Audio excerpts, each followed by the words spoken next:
अस्सलाम वालेकुम, आपने ट्यून इन किया है रेडियो चनार। जी हाँ, नॉर्थ कश्मीर का पहला और आपका अपना फेवरेट रेडियो स्टेशन रेडियो चनार 90.4। और मैं हूँ आरजे समानिया। शो चल रहा है हल्ला बोल विद आरजे समानिया। और रोज शो पर हमारे साथ एक नई पर्सनालिटी जुड़ती है और सेम आज भी हमारे साथ एक ऐसी लेडी जुड़ी है जिन्होंने लाइफ के जितने भी चैलेंज आए, जितने भी हर्डल्स आई, उनके साथ लड़ी वो और सबके लिए इंस्पिरेशन बनी है। जी हाँ, जो रहती है नॉर्थ कश्मीर में और आपको बता दे वो स्टेट की first international wheel chair basketball player है और वो एक ऐसी एथलीट है। उन्होंने रिप्रेजेंट किया था इंडिया को Asia Oceania wheel chair basketball championship में, जो कि थाईलैंड में हुआ था। और रहती है वो नॉर्थ कश्मीर में। जी हाँ, नाम है उनका Ishrat Akhtar. Thank you so much radio चनार को अपना टाइम देने के लिए, हमारे साथ बात करने के लिए। Thank you so much ma'am. Okay, well मैंने आपके तो अपने लिसनर्स को पहले ही बता दिया है कि आप एक ग्रेट पर्सनालिटी है, लेकिन मैं चाहती हूँ कि आप अपनी जुबानी हमारे लिसनर्स को कुछ अपने बारे में बताएं। जी बिल्कुल। एक्चुअली मेरा एक्सीडेंट हुआ था जी। उस वजह से फिर मेरा स्पाइनल कॉर्ड इंजरी हुआ। तो 2 साल में कंटिन्यू एक ही कमरे में, एक ही बेड पे, मैं उठ भी नहीं पाती थी, कुछ भी नहीं। तो उसके बाद जब मैं एक हॉस्पिटल में गई बिमना में, वहां से मैंने फिर बास्केटबॉल ज्वाइन किया। जी। अब बहुत सारे ऐसे लड़के थे मेरे जैसे व्हील चेयर पे, तो उन्होंने फिर बोला हम मतलब व्हील चेयर पर्सन के लिए बहुत सारी ऐसी गेम्स होती है जिसमें हम पार्टिसिपेट कर सकते हैं। तो उसके बाद जब मैंने बास्केटबॉल ज्वाइन किया, जब मेरा पहला कैंप था वो हुआ था श्रीनगर में, तो उसी में मेरा नेशनल का सिलेक्शन हुआ था। जी। और उसके बाद मैंने जम्मू कश्मीर को रिप्रेजेंट किया। फिर मैंने 2 नेशनल्स खेले और उसके बाद मैंने इंटरनेशनल खेला। उसमें मैंने इंडिया को रिप्रेजेंट किया थाईलैंड में। जी। वेल आप जो अभी कर रही है ये मतलब इट्स वेरी ह्यूज और आप इंस्पिरेशन है हम सबके लिए। वेल इशरत, हमें बताए कि आप बास्केटबॉल खेलती है और आपने इंडिया को, जैसे कि आपने कहा, रिप्रेजेंट किया है आपने बहुत सी जगहों पर, और आपको स्टेट लेवल अवार्ड्स भी मिले हैं, राइट? बिल्कुल। उसके जब मैंने इंडिया को रिप्रेजेंट किया, वहां से वापस आने के बाद मुझे स्टेट अवार्ड मिला। उसके बाद मुझे एक और स्टेट अवार्ड मिला 26 जनवरी पे। तो उसके बगैर ऐसे बहुत सारे अवार्ड्स मुझे मिले जहाँ पे मैं स्पीच देने जाती थी एज ए मोटिवेशनल स्पीकर, हर एक कॉलेज में, हर जगह में, कश्मीर में या कश्मीर से कहीं भी बाहर। जी। वेल अगर हम बात करें बास्केटबॉल की, क्या आपका पैशन पहले से ही था कि आपका रुझान था बास्केटबॉल की ओर, या आप कुछ और करना चाहती थी? उससे पहले मेरी एक नॉर्मल लाइफ थी एक्सीडेंट से पहले। और मैंने कभी सोचा भी नहीं था कि मैं कभी कश्मीर से बाहर जाऊंगी, वो भी ऐसी हालत में कि मतलब पहले मतलब एक साइड से मैं एक जिंदा लाश थी, मतलब बाकी सब लोगों से मुझे हेल्प लेनी पड़ती थी। लेकिन आज मैं मतलब अल्लाह के करम से बाहर खुद जा रही हूँ कश्मीर से, और सबके लिए एक इंस्पिरेशन बन गई हूँ, ऐसे मुझे लगता है। बिल्कुल। और आई मस्ट से आप इंस्पिरेशन है, बिल्कुल आप है सबके लिए। और जो आप अभी काम कर रहे हैं, जैसे आप खेल रहे हैं और आप अपनी कंट्री को, अपनी कश्मीर को जो आप प्राउड फील करा रही है, ये बहुत ही बड़ी बात है। और वेल अगर हम बात करें कि आपकी अचीवमेंट्स की, तो आपने जैसे कहा कि आप रिप्रेजेंट कर चुकी है, आप नेशनल इंटरनेशनल खेल चुकी है। तो अगर हम बात करें आपकी जर्नी की, तो देखिए हर एक ही जर्नी में चैलेंज रहते हैं। एंड हम जानना चाहेंगे, आप बताएं कि आपने क्या क्या चैलेंज फेस किए। पहला मेरा जो चैलेंज था, जब मैंने पहले एक्सीडेंट के बाद पहले बास्केटबॉल ज्वाइन किया था, तो मुझे मतलब एक स्पाइनल कॉर्ड होने के बाद भी मुझे बाइक पे अपने कजिन के साथ जाना पड़ता था बारामूला से श्रीनगर प्रैक्टिस के लिए। और जब मैं यहाँ से जाती थी, लोग वो मुझे मतलब छोटी नजर से देखते थे, देखो लड़की है, व्हील चेयर पे है, अब देखो बाहर जाके क्या करेगी। लेकिन जो उस दिन मुझे ताने दे रहे थे, वही ताने मतलब मैं सोच रही थी फिर कि मुझे कुछ करना है, मैं कुछ करूंगी, मुझे ऐसे नहीं रहना है।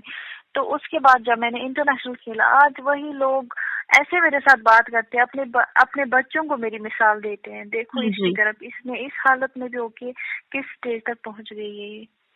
एग्जैक्टली। और अगर हम बात करें आपकी इंस्पिरेशन की, और आई गेस आपकी लाइफ में भी कोई ना कोई ऐसी इंस्पिरेशन रही होगी जो इतने हर्डल्स के बाद भी आप मोटिवेटेड रहे, जिन्होंने आपको हौसला दिया।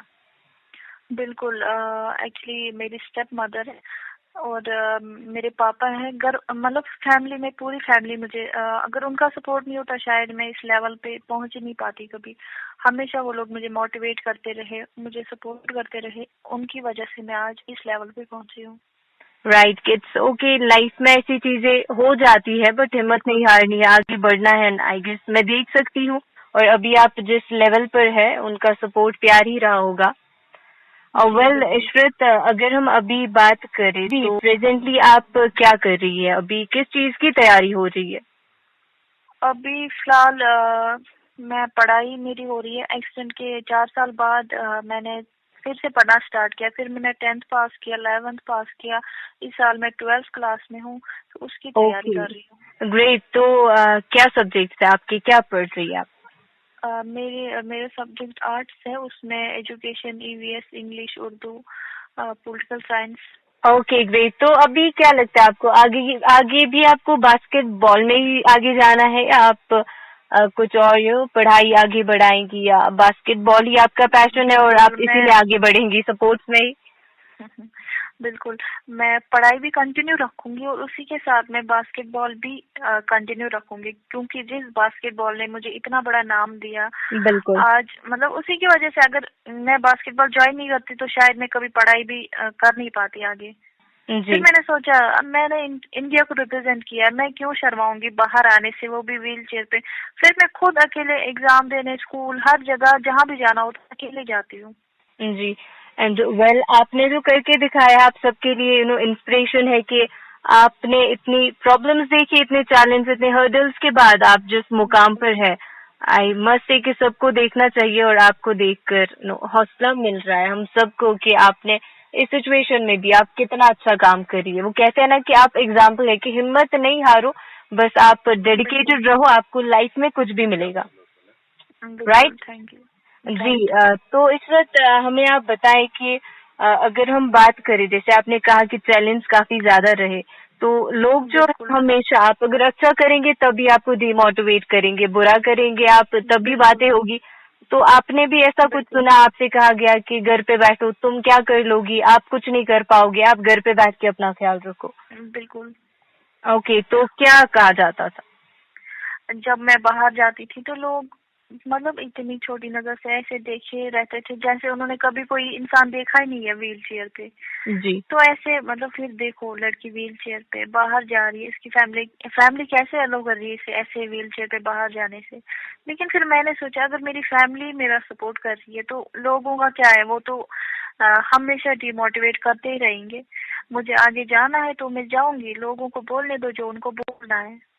जी बिल्कुल। और आपने दिखा दिया कि कुछ भी इम्पॉसिबल नहीं होता है, लाइफ में सब कुछ पॉसिबल है। राइट? बिल्कुल राइट। जी। जब मैंने नेशनल खेला था तब मैंने किसी से पूछा कि आप क्या करते हो, तो उन्होंने बोला मैंने इंडिया के लिए खेला है। उस टाइम मैंने सोचा काश मैं भी कभी इंडिया के लिए खेलूं, वो भी व्हील चेयर पे। उसके कुछ मतलब महीने बाद ही फिर मैंने सुना कि मेरा सिलेक्शन हुआ है इंडिया टीम में। Wow wow.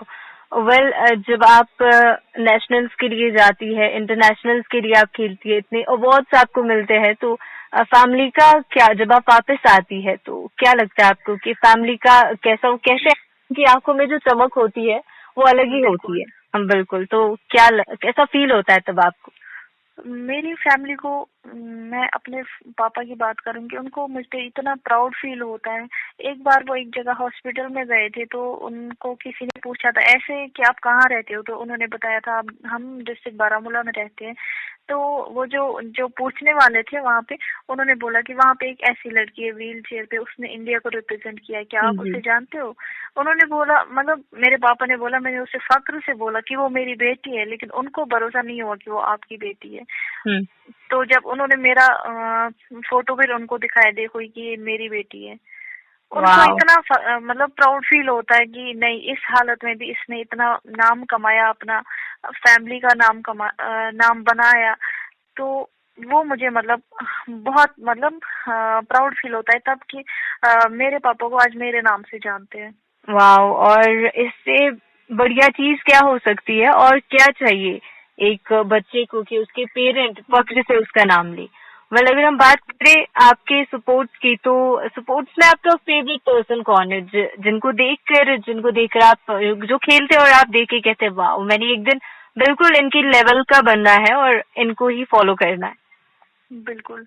जी। उससे पहले मैंने ये सोचा था कि शायद मेरी लाइफ अब ऐसे ही है, एक ही रूम में है, मैं कुछ कर ही नहीं पाऊंगी, मैं क्या करूंगी आगे, ऐसे मतलब बहुत सारी कुछ दिमाग में आता था। फिर जहाँ पे मैं एक्सरसाइज करती थी वहाँ पे इतने मतलब कुछ लड़के आए थे, जम्मू कश्मीर की बॉयज टीम है वो है, wheel chair basketball team.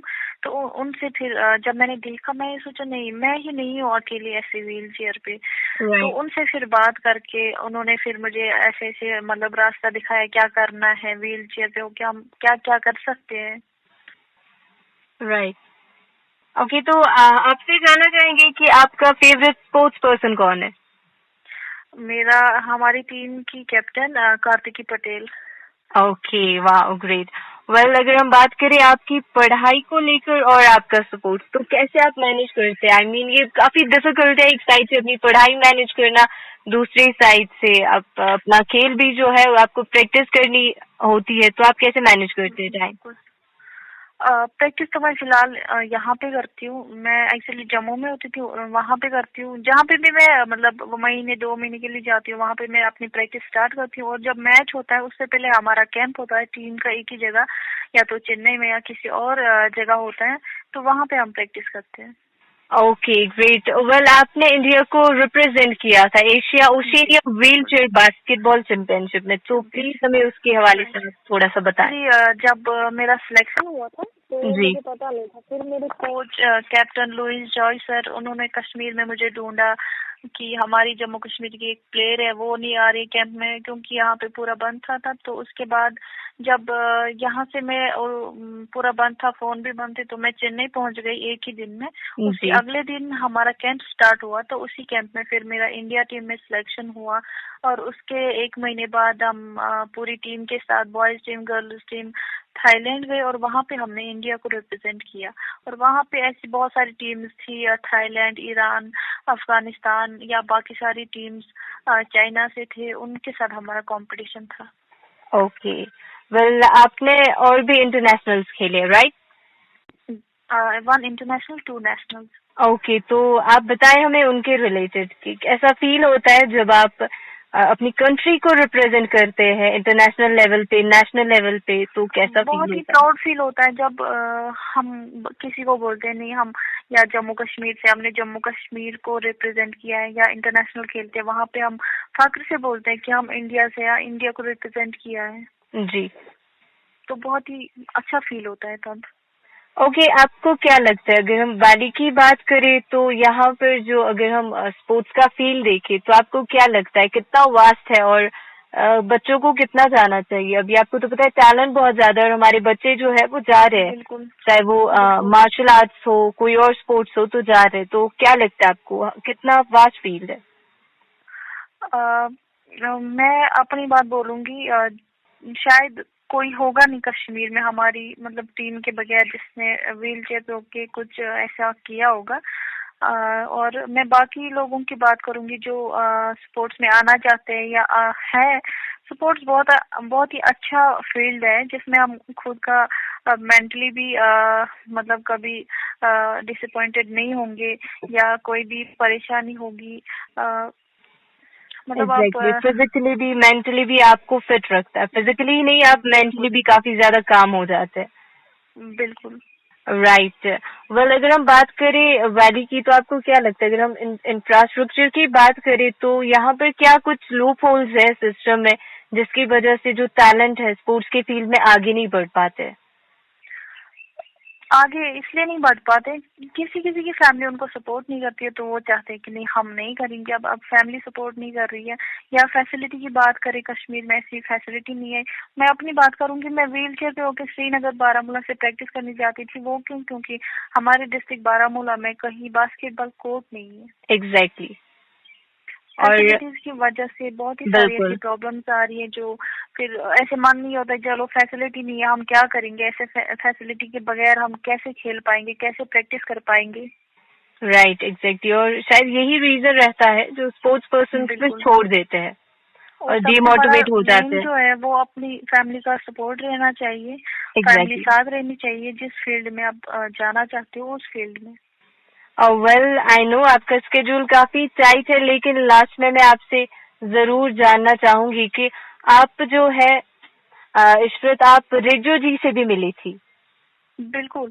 Okay. जब सिलेक्शन हुआ था मेरा तो चेन्नई से मैं दिल्ली आई थी, उन्होंने मुझे इनवाइट किया था, तो मैं उनके ऑफिस में गई थी और उन्होंने वहाँ पे प्रॉमिस किया था कि मुझे हर तरह की फैसिलिटी देंगे, हर तरह की सपोर्ट करेंगे। तो उन्होंने उसके बाद मुझे खेलने के लिए जो हमारा व्हील चेयर आता है, स्पोर्ट्स व्हील चेयर, वो बहुत ही थोड़ा कॉस्टली होता है, थोड़ा महंगा, तो उन्होंने फिर मुझे और हमारी एक टीम मेट को वो प्रोवाइड किया था। Wow great. और यही निशानी होती है कि जब आप हार्ड वर्क करते हैं, जब आप अपने पैशन को लेकर सीरियस होते हैं, तो आप अपने ड्रीम्स को अचीव कर पाते हैं। फिर आपको लगता है कि कुछ भी इम्पॉसिबल नहीं है, एवरीथिंग इज पॉसिबल, राइट? बिल्कुल। उन्होंने बताया था मुझे कि एक ही बात उन्होंने लास्ट में बोली थी कि आप हार्ड वर्क करते रहे और हम आप लोगों को सपोर्ट करते रहेंगे। Wow great. वेल मैं आपका ज्यादा वक्त नहीं लूंगी, लास्ट में आपकी तरफ से कोई पीस ऑफ एडवाइस, कोई मैसेज हमारी यूथ के लिए जो कि स्पोर्ट्स में आगे जाना चाहते हैं? अब आप तो इंस्पिरेशन हम सबके लिए है, तो प्लीज 2 वर्ड्स आप बताएं।